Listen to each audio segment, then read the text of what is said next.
राधे राधे बच्चों। आज हम लोग जो है एक नए इंटरेस्टिंग टॉपिक पे बात करने जा रहे हैं जो कि है फ्रिक्शन। ठीक है, फ्रिक्शन से हम डेली रूबरू होते हैं। जब हम लोग रोड पे चलते हैं तो उस समय क्या होता है कि फ्रिक्शन फोर्स अप्लाई होता है, तभी तो हमारा चप्पल खरीदते हैं और वो जो है कि कुछ महीनों बाद पूरा जो है पतला हो जाता है। ठीक है, फ्रिक्शन की वजह से गाड़ी में जो चलता हुआ टायर, ठीक है, और टायर का जो है फ्रिक्शन की वजह से वो बहुत छिछलापन हो जाता है, पतला हो जाता है और उसको हमको चेंज करने पड़ता है। ठीक है, तो फ्रिक्शन से हम रेगुलर रूबरू होते हैं और उसी के बारे में आज हम लोग फिजिक्स में पढ़ने जा रहे हैं। ठीक है, आखिर ये फ्रिक्शन होता क्या है, एक बात, फ्रिक्शन कैसे अराइज होता है। ठीक है, तो इन सारे बातों पर हम चर्चा करेंगे। ठीक है, तो बच्चों होता क्या है एक्चुअली कि जब कोई बॉडी, ठीक है, ये मान लेते हैं एक हमारा एक फर्स्ट बॉडी है, ठीक है, और इस पे एक दूसरा कोई बॉडी, ठीक है, स्लाइड करता है या स्लाइड करने का ट्राई करता है। ठीक है, यदि हम इस बॉडी पे इस डायरेक्शन में एक फोर्स लगाए तो इसके अपोजिट डायरेक्शन में, ठीक है, एक अपोजिट डायरेक्शन में एक फोर्स क्रिएट होता है, एक फोर्स क्रिएट होता है। इधर हम लोग क्या है, एक एक्सटर्नल फोर्स लगाए जो कैपिटल एफ, हम लोग कैपिटल एफ से इसको दिखा रहे हैं जो कि ये एक्सटर्नल फोर्स है। ठीक है, एक्सटर्नल फोर्स है। तो ये दोनों सरफेस के बीच में एक फोर्स क्रिएट होता है, ठीक है, जो इस मोशन को अपोज करता है। उसी फोर्स को हम लोग क्या बोलते हैं, इस फोर्स को हम लोग क्या बोलेंगे, फ्रिक्शन फोर्स। ठीक है, फ्रिक्शन फोर्स। ठीक है, ये आपका फ्रिक्शन फोर्स है। यानी ये क्या कर रहा है कि जब दो बॉडी कांटेक्ट में है और उसमें से एक बॉडीज है, ठीक है, उसको हम एक्सटर्नल फोर्स लगा करके आगे की ओर मूव करवाना चाहते हैं, तो इस दोनों सरफेस के बीच में एक न्यू तरह का फोर्स क्रिएट होता है जो इस मोशन को अपोज करता है, जो इस मोशन को अपोज करता है। उसी फोर्स को हम लोग क्या बोलते हैं, फ्रिक्शन फोर्स। ठीक है, यानी आप देखिए यहाँ डेफिनेशन भी लिखा हुआ है कि it is the force that oppose the relative motion और tendency of motion between two surface in contact. तो इसमें एक शर्त क्या है कि दोनों ऑब्जेक्ट आर इन कॉन्टैक्ट, इसीलिए तो इसको कॉन्टैक्ट फोर्स के एग्जाम्पल में भी रखते हैं। ठीक है, 8 क्लास में आपने पढ़ा होगा। अब यहाँ से देखिए बच्चों, it acts parallel to the surface in contact. तो ये क्या होता है, ये पैरेलली फोर्स है, एक पैरेलल फोर्स है। ठीक है, ये हुआ। दूसरा आप देख सकते हो कि इट ऑलवेज अपोज और अटेम्प्ट मोशन, ये मोशन को अपोज करता है। आप जो मोशन आप सोच रहे हैं कि हमारा जो मोशन है वो इतना स्पीड में हो, लेकिन जिस हिसाब से आप उसका स्पीड कैलकुलेट करते हो उससे कम स्पीड आपको मिलता है। उसका रीज़न क्या है, फ्रिक्शन। ठीक है, एग्जाम्पल में आप देख सकते हो walking on the road, road पे जब हम लोग चलते हैं तो वहाँ फ्रिक्शन फोर्स लगता है। ठीक है, ब्रेक इन व्हीकल, व्हीकल में जब ब्रेक लगाते हैं तो उस समय भी फ्रिक्शन फोर्स लगता है। तभी तो जो हमारा ब्रेक्स का रबर शू है वो कुछ मंथ के बाद हमको चेंज करना पड़ता है। ठीक है, तो आई होप, और यहाँ पे आप देखेंगे कि ये जो फ्रिक्शन फोर्स है ना बच्चों, वो क्या होता है कि डायरेक्टली प्रोपोर्शनल होता है। अब इस पे हम लोग थोड़ा सा आते हैं इसके फार्मूला पे। ठीक है, तो ये जो हमारा फ्रिक्शन फोर्स है वो नॉर्मल रिएक्शन के डायरेक्टली प्रोपोर्शनल होता है। अब पूछिएगा भैया ये नॉर्मल रिएक्शन होता क्या है, तो देखिए नॉर्मल रिएक्शन होता क्या है, तो ये जो कोई भी ऑब्जेक्ट है तो इसका कुछ ना कुछ मास होगा, कुछ वेट होगा। ठीक है, वेट, तो ये वेट जब नीचे की ओर काम करता है mg, तो न्यूटन के थर्ड लॉ से ये ऊपर में भी रिएक्शन फोर्स क्रिएट करता है। ठीक है, जिसको हम लोग बोलते हैं नॉर्मल रिएक्शन और इसको आर से दिखाते हैं। ठीक है, ये जो नॉर्मल रिएक्शन है ना बच्चों, ये इसके वेट पे डिपेंड करता है, लेकिन ऐसा बात नहीं कि हर केस में आर जो है mg के इक्वल होगा। यहाँ पे क्या होगा ना, आर जो है mg के इक्वल में होगा, लेकिन जब ये ऑब्जेक्ट किसी इंक्लाइंड सरफेस पे होगा तब आर का वैल्यू कुछ और होगा, वो एक एंगल पे डिपेंड करता है, तो वो हम लोग बाद में देखेंगे। अभी क्या है, अभी किस सिचुएशन के बारे में बात कर रहे हैं, किस कंडीशन के बारे में बात कर रहे हैं कि एक ऑब्जेक्ट है, उसी के ऊपर एक दूसरा ऑब्जेक्ट है हॉरिजॉन्टल, ठीक है, और उसमें क्या कर रहे हैं, इधर हम लोग एक्सटर्नल फोर्स लगा रहे हैं,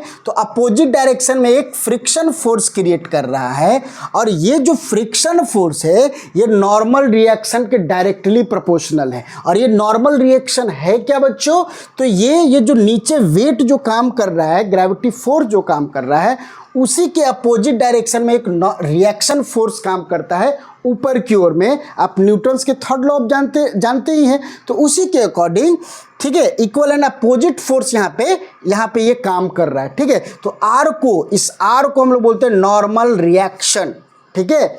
तो अभी क्या है, नॉर्मल रिएक्शन mg के बराबर होगा इस कंडीशन में, ऐसे कंडीशन में r जो है mg के बराबर होगा। तो पहले तो अभी ये जाने कि f जो है डायरेक्टली प्रोपोर्शनल है नॉर्मल रिएक्शन का, इसलिए हम लोग क्या कर सकते हैं कि इतना इक्वल टू म्यू r, ठीक है। तो ये क्या है, नॉर्मल रिएक्शन, और म्यू क्या है, coefficient of friction, coefficient of friction अभी बताते हैं, उसको लिखते हैं। और उसके बाद आप ये करोगे तो ये हो जाएगा म्यू, और आर जो है नॉर्मल रिएक्शन के बराबर है, यानी mg के बराबर है, ठीक है। तो ये हमारा फ्रिक्शन का क्या हो गया, फार्मूला हो गया, जो कि m क्या है, इस ऑब्जेक्ट का मास है, g क्या है, एक्सेलरेशन ड्यू टू ग्रेविटी, और ये म्यू क्या है, वेयर जहाँ म्यू क्या है, तो ये आपका बच्चों है कोफिशिएंट ऑफ फ्रिक्शन,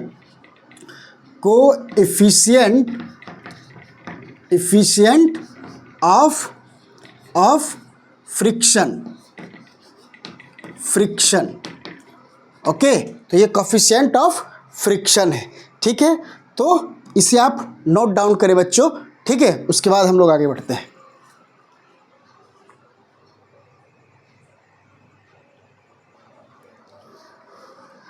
तो अब चलिए बच्चों, कॉज ऑफ फ्रिक्शन के बारे में बात करेंगे कि कॉज ऑफ फ्रिक्शन क्या होता है, यानी फ्रिक्शन का कारण क्या है, फ्रिक्शन कैसे क्रिएट होता है। तो दो फैक्टर इसके पीछे रीज़न हमको पता चलता है।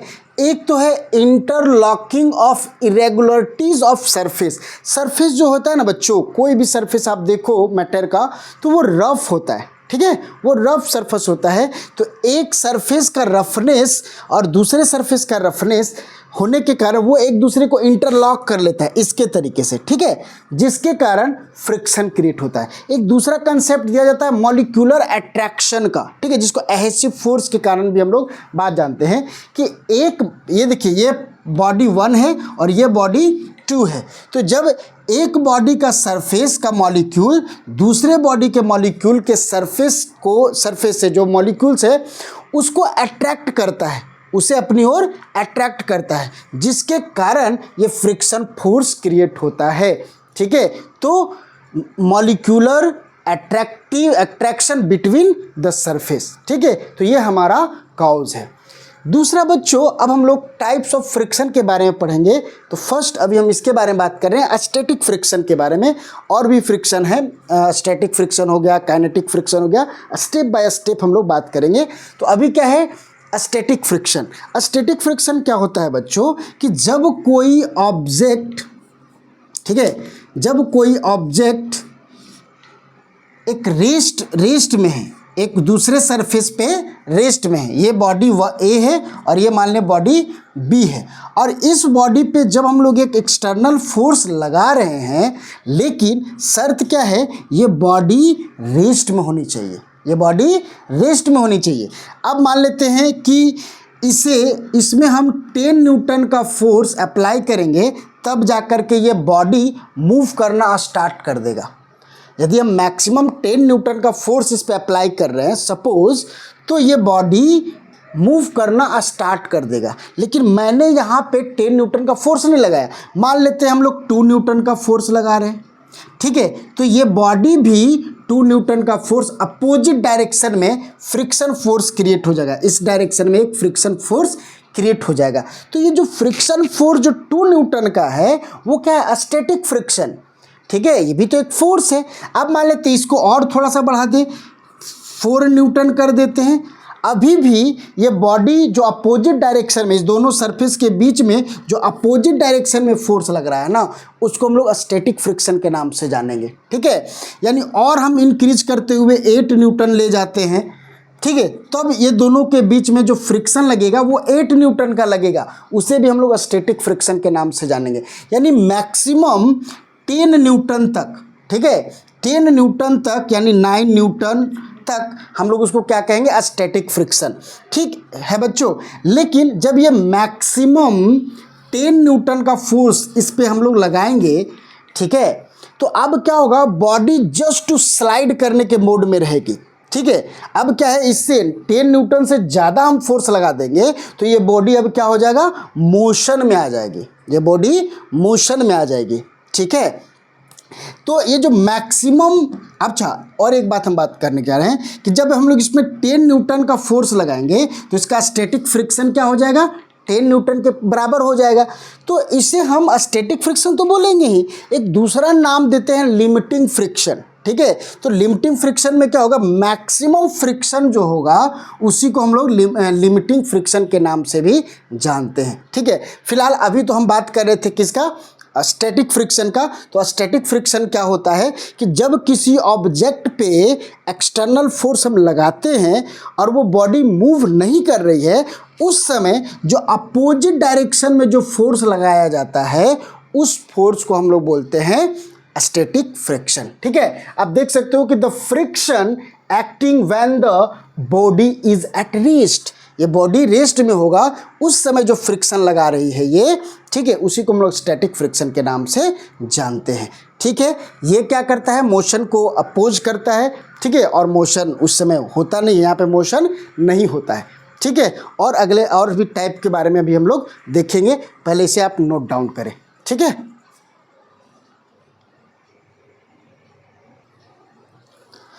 तो चलिए, और जो टाइप्स ऑफ फ्रिक्शन का कुछ जो पार्ट था वो अब इसके बारे में बात करेंगे।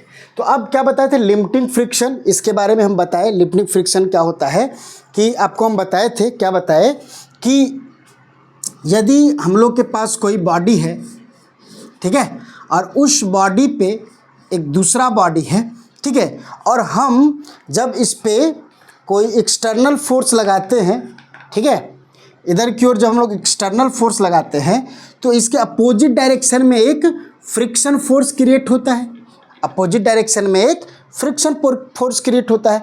तो मान लेते हैं कि इस पे क्या है कि मैक्सिमम 10 न्यूटन, वो जो अभी बताए, थोड़ा सा रिपीट कर रहे हैं कि 10 न्यूटन का फोर्स, जब ये मैक्सिमम फ्रिक्शन फोर्स जो है 10 न्यूटन का लगा सकता है, ठीक है, अपने नॉर्मल रिएक्शन के कारण। ठीक है, तो अब हम मान लेते हैं मैं 8 न्यूटन का फोर्स लगा रहे हैं तो ये बॉडी मूव नहीं करेगी लेकिन फ्रिक्शन लगाएगी, ये अपने अपोजिट डायरेक्शन में 8 न्यूटन का फोर्स लगाएगी।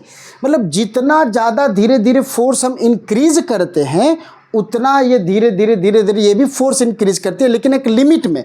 10 न्यूटन के बाद ये फ्रिक्शन फोर्स अब उससे ज़्यादा नहीं लगा सकती है। लेकिन स्टैटिक फ्रिक्शन जो है, मान लो 1 न्यूटन का एक्सटर्नल फोर्स लगाए तो स्टैटिक फ्रिक्शन 1 न्यूटन, 2 न्यूटन का एक्सटर्नल फोर्स लगाए तो स्टैटिक फ्रिक्शन फिर 2 न्यूटन का, इस तरह से धीरे धीरे वो इंक्रीज करती है। तो स्टैटिक फ्रिक्शन कुछ भी हो सकता है इसके बीच में, ठीक है, 10 न्यूटन से नीचे, ठीक है। लेकिन जब वही स्टैटिक फ्रिक्शन मैक्सिमम वैल्यू तक पहुंच जाए, यानी 10 न्यूटन तक पहुंच जाए, मतलब बोल रहे हैं एक वैल्यू अपने से लिए हुए हैं कि 10 न्यूटन तक पहुंच जाए, तो उसी को हम लोग बोलते हैं limiting friction. The maximum value of static friction just before motion start, ठीक है। इसके बाद जो है ना मोशन स्टार्ट होना शुरू हो जाता है, ठीक है। तो ये मैक्सिमम ये क्या बोलते हैं स्टैटिक फ्रिक्शन है, ठीक है। उसके बाद काइनेटिक फ्रिक्शन, यानी यहीं पे जब लिमिटिंग फ्रिक्शन से ज़्यादा हम लोग फोर्स लगाते हैं, जो इसका लिमिटिंग फ्रिक्शन है उससे ज़्यादा एक्सटर्नल फोर्स लगाएंगे तो बॉडी क्या करने लगेगी, आगे की ओर मूव करने लगेगी। तो मूव करने के समय भी फ्रिक्शन फोर्स लगेगा, ठीक है, लेकिन उस फ्रिक्शन फोर्स को हम क्या बोलेंगे, काइनेटिक फ्रिक्शन या स्लाइडिंग फ्रिक्शन, काइनेटिक फ्रिक्शन या स्लाइडिंग फ्रिक्शन, कि the friction acting when the body is moving, ठीक है, जब बॉडी मोशन में हो, ठीक है, यहाँ पे क्या लिखा है, द बॉडी इज मूविंग, ठीक है, ये मूविंग लिखा हुआ है, ठीक है, तो जब बॉडी क्या है, मोशन में हो, उस समय जो फ्रिक्शन लगता है उसे हम काइनेटिक फ्रिक्शन या स्लाइडिंग फ्रिक्शन के नाम से जानते हैं, ठीक है।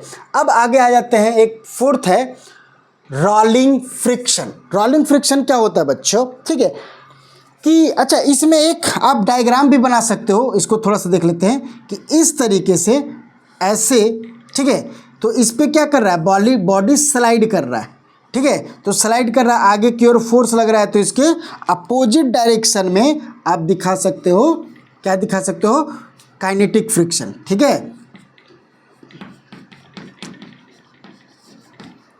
काइनेटिक फ्रिक्शन, ठीक है, काइनेटिक फ्रिक्शन, ठीक है, और लिमिटिंग फ्रिक्शन में और स्टैटिक फ्रिक्शन का यही फिगर रहेगा, ठीक है। अब रोलिंग फ्रिक्शन में क्या है बच्चों, कि जब कोई बॉडी एक दूसरे बॉडी पे रोल कर रहा हो, ठीक है, उसके ऊपर घूम रहा हो, रोल कर रहा हो, जैसे कि मान लेते हैं ये एक आपका बॉडी है, ठीक है, इस बॉडी पे या एक रोड है और इस रोड पे एक कार, ठीक है, एक कार का जो व्हील है, जो पहिया है, वो इस पे क्या कर रहा है, रोल कर रहा है। मान लीजिए आगे की ओर ये फोर्स, एक्सटर्नल फोर्स आगे की ओर है इसमें, ठीक है, तो इसके पहियों के बीच में ये दोनों सरफेस और इसका जो टायर्स है, इसके बीच में जो है ना, ये एक फ्रिक्शन फोर्स, ठीक है, तो ये फ्रिक्शन फोर्स काम करेगा, जिसको हम रोलिंग फ्रिक्शन के नाम से जान रहे हैं, ठीक है, इसको हम लोग रोलिंग फ्रिक्शन के नाम से जान रहे हैं, ठीक है, तो ये ध्यान में रखना है। तो रोलिंग फ्रिक्शन क्या होगा, कि the friction acting when a body rolls over a surface, ठीक है। और बच्चों एक बात यहाँ पे आप याद रखो, ठीक है, इसको मैं थोड़ा सा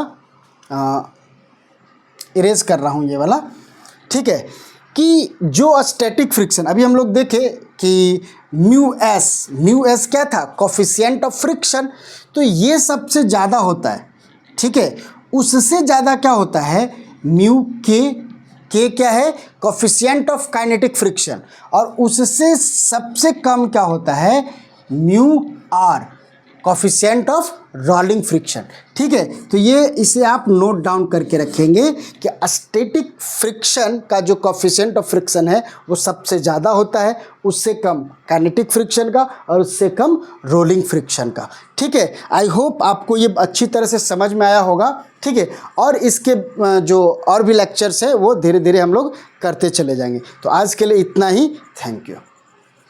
इसे नोट डाउन कर ले।